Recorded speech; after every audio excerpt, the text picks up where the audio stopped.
It was raining metal ash the day Liam arrived at the alien arena. The crowd roared from the tiered stone seats. Thousands of aliens from different species watching from above. Their faces were hard cold, their voices full of laughter. Not cheering for him but laughing at him, the human. The cripple. Liam stood alone at the center of the pit. He wore no armor. One of his legs was missing from the knee down, replaced by a metal brace made from scrap. His left arm didn't move the same way nerves damaged during Earth's last war. His body was thin. His eyes quiet. They thought he was weak. The announcer, a thick-scaled beast with tusks jutting from his jaw, boomed across the arena, his voice echoing through the stone walls. Today's match, the broken human versus the champion of Gorozan. The crowd cheered wildly. Some threw bones and metal chips down into the pit. Liam didn't flinch. He just looked up with a blank face, his breath calm. Inside, though, his heartbeat was fast. He didn't volunteer for this fight. He was captured.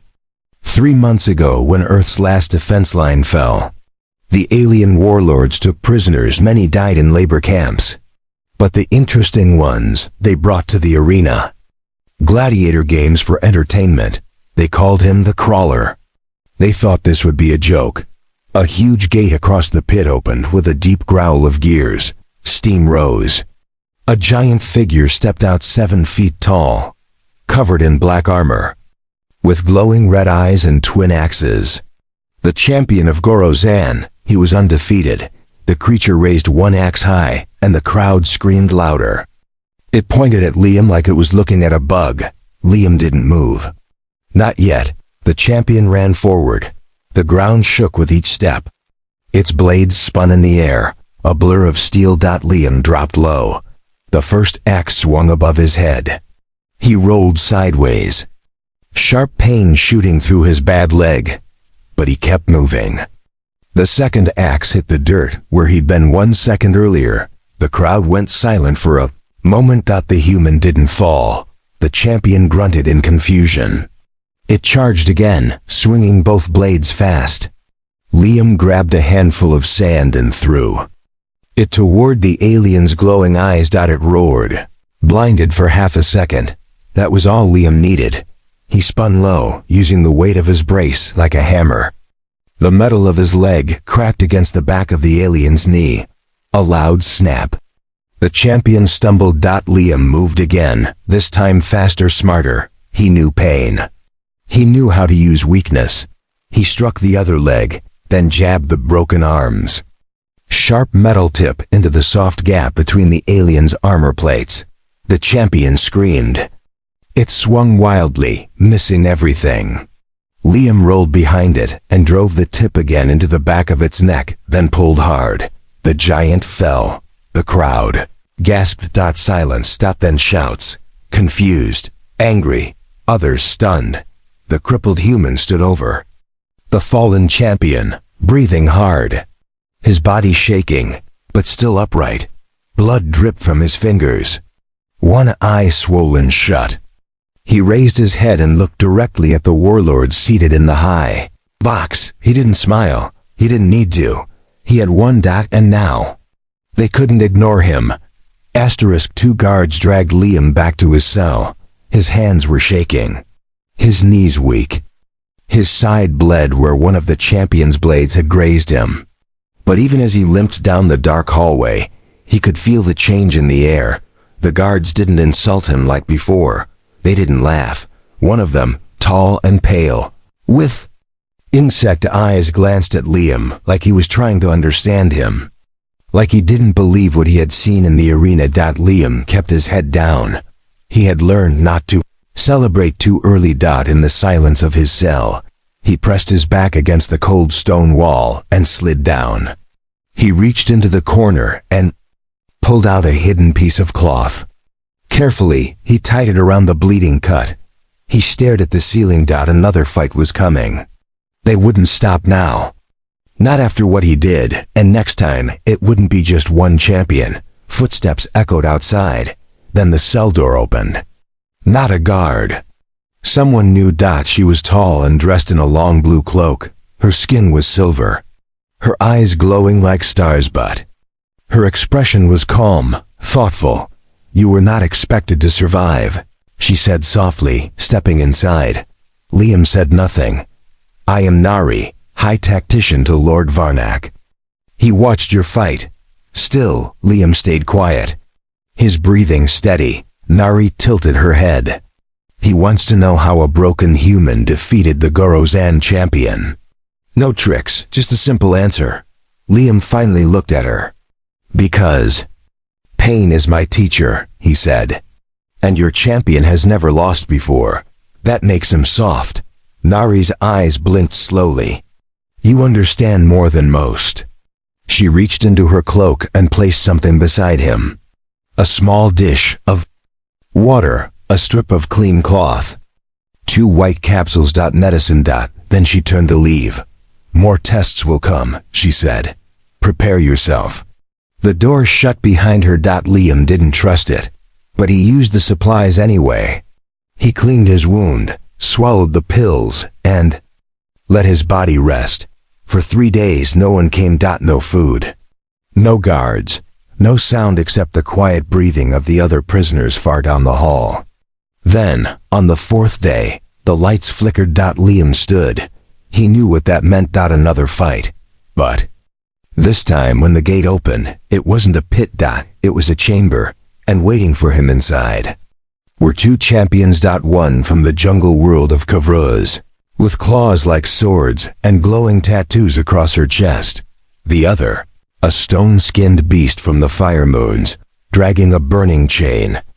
Liam's heart pounded. The arena had changed the rules. He was no longer entertainment. He was a threat. Now, they wanted him broken. The gate slammed shut behind him.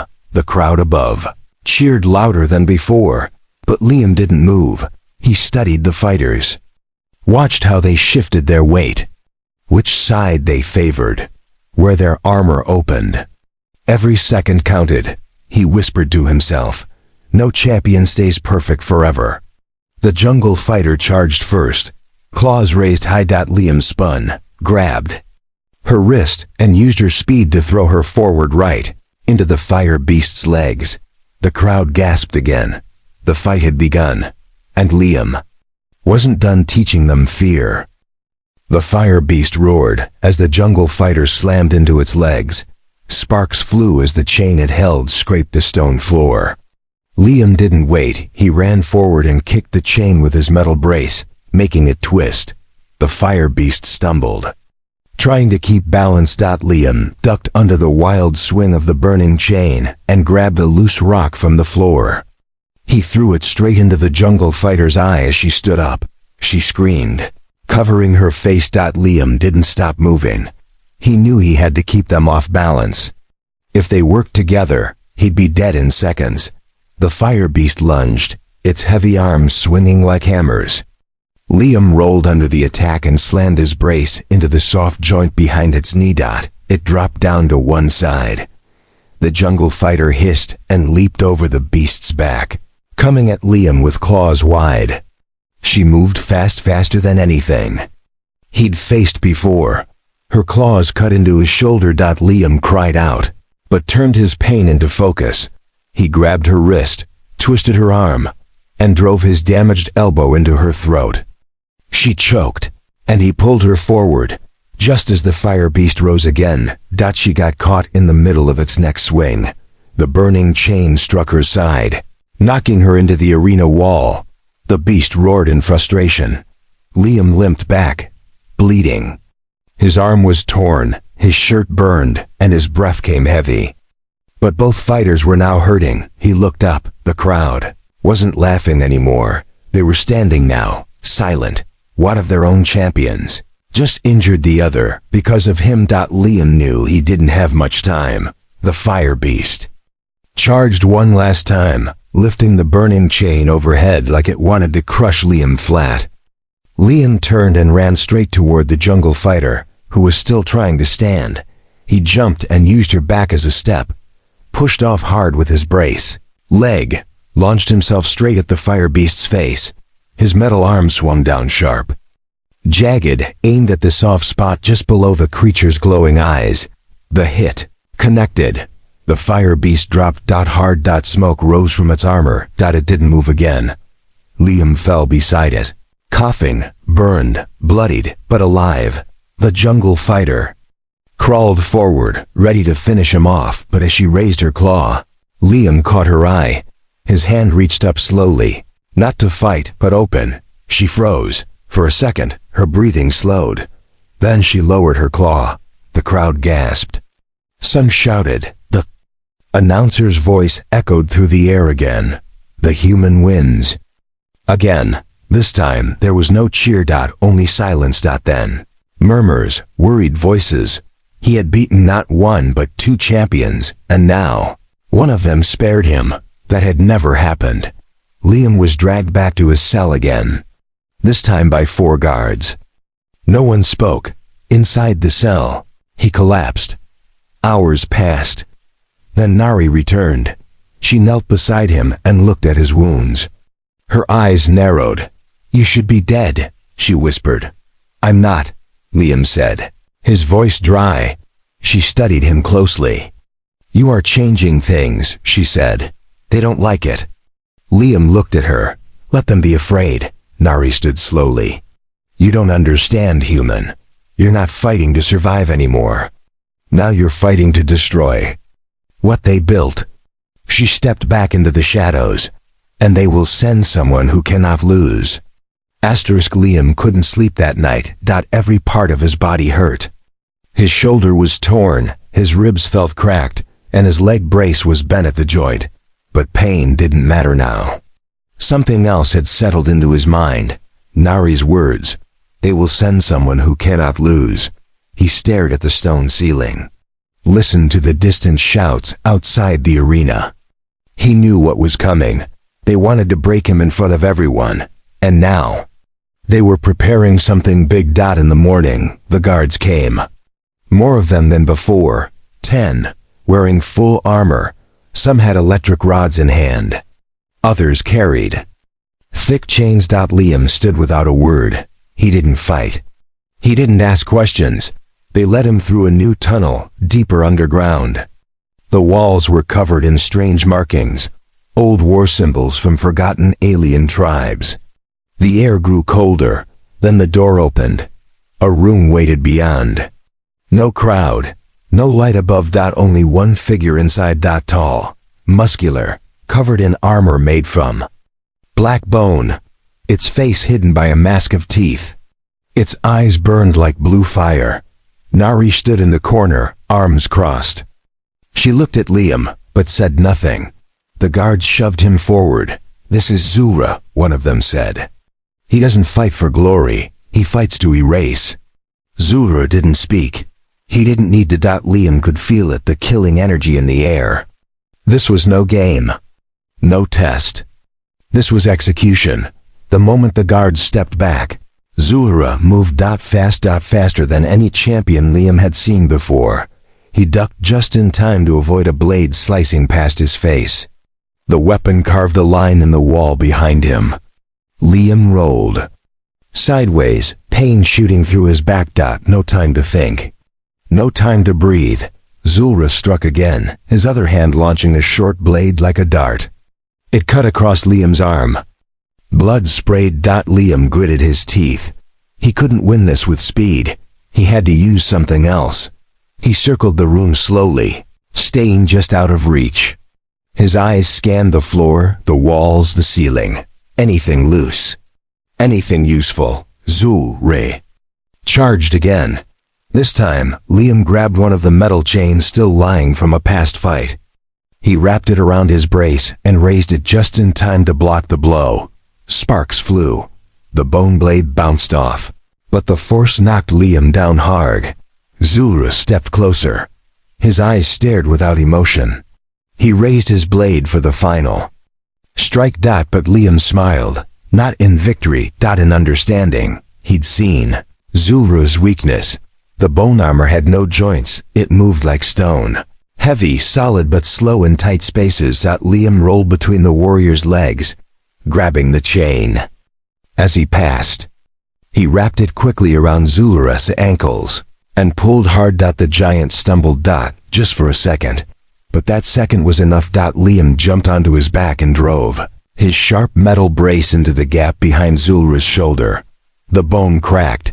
Zulra roared. Liam hit again and again until the warrior fell to one knee. Then Nari spoke for the first time. "That's enough."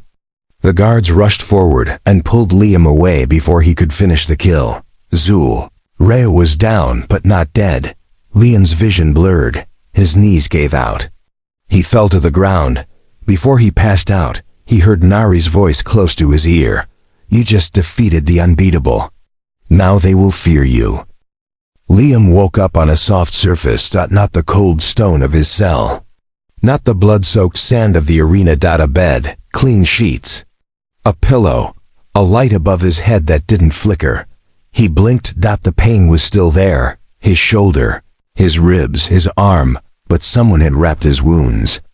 Someone had given him water. He wasn't in the prison anymore. The door opened. Nari stepped in, holding a datapad. "You were unconscious for 2 days, she said. "They brought you here because they couldn't decide what to do with you." Liam sat up slowly. "Why not just kill me?" She looked at him carefully. "Because the arena is watching. The warlords, the soldiers, the people. You've become something strange to them. A human, crippled, but unbeaten." "I don't care about their politics," Liam muttered. "But they care about you," she replied. "They called you a joke. A cripple. But now, even the young warriors are copying your movements. Even their champions hesitate before attacking." She placed the datapad in front of him. A video played. Liam saw himself fighting, winning, the crowd reacting. He saw a child alien in training armor mimicking his movements. He saw an arena full of eyes watching, not with laughter, but with fear. "You're a symbol now," Nari said. "They don't like that, so they're sending someone else. Not a champion, not a beast. A real killer." Liam's voice was quiet. "From where?" "From the edge of the Empire," she said. "Where they train assassins, not warriors." She turned to leave. "Why are you helping me?" Liam asked. "Nar." I paused at the door. "Because I was trained to destroy humans," she said. "But I never respected them until I met one who made gods bleed." That night, Liam sat in silence. He no longer thought about escape. He didn't dream of freedom. Now. It was something else. He had fought for survival, then for respect. Now he was fighting for something much larger, to show them that a broken, human one who had been left to die could rise again and shake their world. The next day, the guards came with no chains. They opened the door, stood back, and waited for him to walk on his own. No words, no weapons. They didn't even look him in the eye. Liam stepped into the hallway. Everything was silent. No taunts, no laughter, just distant footsteps and the hum of lights. They led him to a smaller arena, one built deep below the main one. No audience, no cameras. On the Nari. And across the room, a tall, silent figure in gray armor. This one had no name, only a number, Unit 7. Liam felt the cold run through his chest. The killer wore no visible weapons. Liam could tell this one wasn't like the others. The doors locked behind him. Nari raised her hand, then dropped it. Unit 7 moved instantly. Liam didn't see a weapon, but pain exploded across his leg. The brace snapped. He dropped. Before he could recover, Unit 7 grabbed his shirt and slammed him into the wall. Fast, silent, perfect. Liam rolled away just before a kick smashed into the floor. He crawled behind a metal pillar, breathing hard. This wasn't a fight. This was an execution. But something was wrong. Unit 7 wasn't finishing the job. He was testing him. Studying. Liam knew that kind of look. He had seen it before in mirrors, on the faces of soldiers before ambushes. It wasn't just about power. It was about patience. Liam gritted his teeth and stood again. even with the broken brace. Even with one leg trembling under him, he wouldn't let them end his story here. Liam stood, his breath shaking, leg brace cracked and almost useless. His body was screaming. Blood dripped from his nose. One arm hung limp at his side. Unit 7 waited. No expression, no sound. Just perfect stillness, like a machine watching a problem solve itself. Liam knew he couldn't win with strength. But he didn't need strength. He needed belief. He took a deep breath and stepped forward, slow, unsteady. But he didn't stop. Unit 7 rushed him again, faster than thought. A blur of movement. Liam ducked low. This time, instead of trying to fight, he used the broken brace on his leg. He dropped and slid, letting all his weight drag the metal across the floor, aiming for Unit 7's knees. The sound of metal striking armor echoed through the small arena. Unit 7 tripped. Just for a second. But that second was everything. Liam grabbed a loose piece of the floor, a sharp bolt, and drove it upward into the gap beneath Unit 7's chin. The armored killer jerked. Silent. Then stumbled back. Liam coughed, his vision blurry, and crawled toward the nearest pillar. He turned to look and saw Unit 7 drop to one knee. The killer reached up, pulled out the bolt, and fell. Hard. Still. NAAR. I stepped out from the shadows. Her eyes wide. She didn't speak for a long time. Then she said softly, "No one's ever beaten Unit 7. Liam leaned against the wall. "He's not a god," he said. "He's just another fighter who's never known fear." Nari came closer. "You know what they'll do now. You've shaken the whole system. You've become a crack in the foundation." "I didn't come here to change anything," Liam said. "But you did." The doors opened behind him. This time, they didn't take him back to a cell. They led him into the upper halls where the warlords gathered. Aliens of every kind sat in silence, watching him as he limped past them. Some looked angry, some confused, some uncertain. The high voice of the arena stood. His voice echoed through the chamber. "You were brought here as a slave. You defied that. You were made to fight as a joke. You turned it into something more." He paused. "What do you want, human?" Liam looked around, at the faces. At Nari, at the guards who once laughed at him. "I want no more slaves," he said. "I want no more games." A silence followed. Then the high voice said, "And if we refuse?" Liam met his gaze. "Then bring your best. Bring your gods. Bring your champions. I'll shatter every one of them." The chamber was silent. No one laughed. Not anymore. A week later, the arena was empty. The games stopped. Stories spread across the galaxy. Not about a crippled human, but a warrior who taught the Empire fear. And Liam? He didn't stay in the shadows. He trained others, not for war, but for strength, for belief, for freedom. Because sometimes one broken man is all it takes to shake an empire.